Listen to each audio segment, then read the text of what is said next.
अब यहाँ पे हम इसमें आगे बात करते हैं कि हमारा जो एपिडर्मिस था और एंडोथीसियम था, मिडिल लेयर, टैपेटम, स्पोरेंजियस, टिश्यूज, इसमें क्या क्या होते हैं। जो सबसे बाहर वाली लेयर होती है उसको हम बोलते हैं एपिडर्मिस। देखिए इसका जो डायग्राम होता है, तो हम एंथर वाल, जो एंथर वाल भी हम बता रहे थे, एंथर वाल का डायग्राम मैं यहाँ पे बना दिया हूँ। ये पूरे एंथर वाल है और एंथर वाल के जो ये बीच वाला पोर्शन है, बीच वाले पोर्शन को भी मैं यहाँ पे बना दिया हूँ। तो इसमें एपिडर्मिस सबसे बाहर वाली होती है, ये देखो यहाँ पे सबसे बाहर वाली है एपिडर्मिस हो गए। उसके जस्ट नीचे यानी कि जस्ट बिलो, उसके नीचे आएगा एंडोथीसियम। ये देखो एंडोथीसियम यहाँ से आ गया। उसके और बीच में जब आओगे तो मिडिल लेयर, सबसे बीच वाले लेयर को हम बोलते हैं मिडिल लेयर। तो यहाँ पे मिडिल लेयर में इसको कन्वर्ट कर दिए। अब देखो बात आती है टैपेटम। टैपेटम होते क्या है, जो सबसे नीचे यानी कि स्पोरेंजियस टिश्यू जो होते हैं उसके ऊपर की जो कवरिंग होती है, लेयर होती है, उसी को हम बोलते हैं टैपेटम। और टैपेटम के अंदर वाली लेयर पाए जाने वाली को बोलते हैं स्पोरेंजियस टिश्यूज बोलते हैं।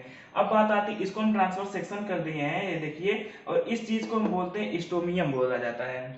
अब बात आती है कि एंडोडर्मिस होती क्या है। एंडोडर्मिस होती, it is the outer most protecting layer of the anther wall, यानी कि एंथर वॉल जो होती है, एंथर वॉल की सबसे बाहरी वाली जो लेयर होती है उसको प्रोटेक्ट करती है, इसीलिए हम इसको बोलते हैं एपिडर्मिस। अब बात आती है, ये सिंगल ऑफ सेल के हुए होते हैं। और देखो अब इसके नीचे आते हैं हमारा एंडोथीसियम। तो एंडोथीसियम की बात करते हैं तो इसमें क्या होती है कि it is the present just below, यानी कि इसमें पाई जाने वाली होती है क्या, प्रेजेंट जस्ट बिलो, यानी कि उसके जस्ट नीचे, किसके, एपिडर्मिस के जस्ट नीचे एंडोथीसियम ही पाए जाते हैं। And the consist of the raw cell, बेकार वाले जो सेल होते हैं, बट समटाइम्स इस में बी मल्टी लेयर्ड, यानी कि कुछ समय बाद ये बहुत सारे लेयर में कन्वर्ट हो जाते हैं।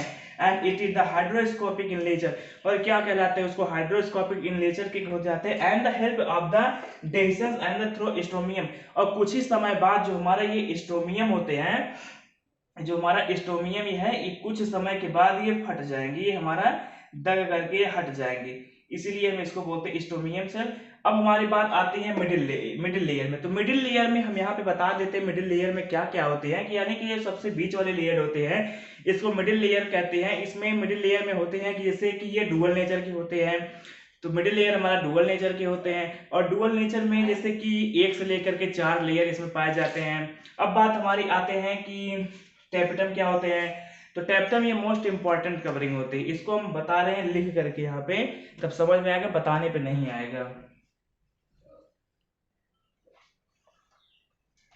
यहाँ पर हम टैपेटम की बात करने वाले थे, तो हम टैपेटम की बात ये करते हैं, it is the inner most, यानी कि सबसे अंदर वाली मोस्ट होती है of the layer wall layer of the anther wall on the part of the tapetum situated toward the inner face of the sporangious tissue provide nutrition to the developing pollen grain, यानी कि ये pollen grain को develop करता है, किसके कारण, nutrition जब ये करेगा, खाद्य पोषण ये पाएगा तो ये डेवलप कर देगा, किसका, पॉलन ग्रेन का डेवलप करेगा। On the basis of the function is the two types, यानी कि ये दो प्रकार के होते हैं, एक होते हैं एमेबॉइड होते हैं, दूसरा होता है सिक्रेटरी। तो एमेबॉइड में क्या होता है, the tapetum provided nutrition to the pollen grain is called amoeboid tapetum. तो ये हो गया एमेबॉइड टैपेटम। अब बात आते हैं सेक्रेटरी की। तो the pollen the tapetum with the secrete enzyme, यानी कि यह सिक्रीशन करता है, किस, टैपेटम एंजाइम का सिक्रीशन करता है, एंजाइम का। एंड द केमिकल सब्सटेंस का भी ये, केमिकल सब्सटेंस का भी ये सिक्रीशन करेगा, इसीलिए हम इसको क्या बोलते हैं, सेक्रीशन, यानी कि सेक्रेटरी टैपेटम की बात करते हैं। और ये भी दो प्रकार के होते हैं, एक होते हैं पोलन किट, एक होते हैं कैलोसिस। तो यहाँ पे बात आती है पोलन किट की, क्या कहते हैं, the pollen kit is the sticky. Sticky कहने का मतलब यह होता है कि चिपचिपा पदार्थ है, viscous substance present on the pollen grain the anemophilous plant, यानी कि यह जो होता है इंटोमोफिलस जो होते हैं, मोफिलस प्लांट होते हैं। एंड द लिपिड, यानी कि इसमें लिपिड और कैरोटीनॉइड दोनों प्रेजेंट होते हैं। अब बात आते हैं कैलोस की। कैलोस में होता है it is the help of the separation, separation की बात होते हैं कि of the pollen grain from spore tetrad by the, या हमारा स्पोर टेट्राड यहाँ पे डिसॉल्व हो जाएगा और उसको हम बोलते हैं कैलोस प्लग। तो बात यहाँ पे आज ये हमको इतना ही पढ़ाना था, तो हमारे यहाँ सिलेबस कंप्लीट हो गया, और अगला टॉपिक हम अगला सिलेबस दूसरे वीडियो में बनाएंगे। तो आपको ये सब अच्छा लगा है, इसको लाइक करिए, सब्सक्राइब करिए, कमेंट करिए, शेयर करिए। Thank you guys, thank you बच्चों।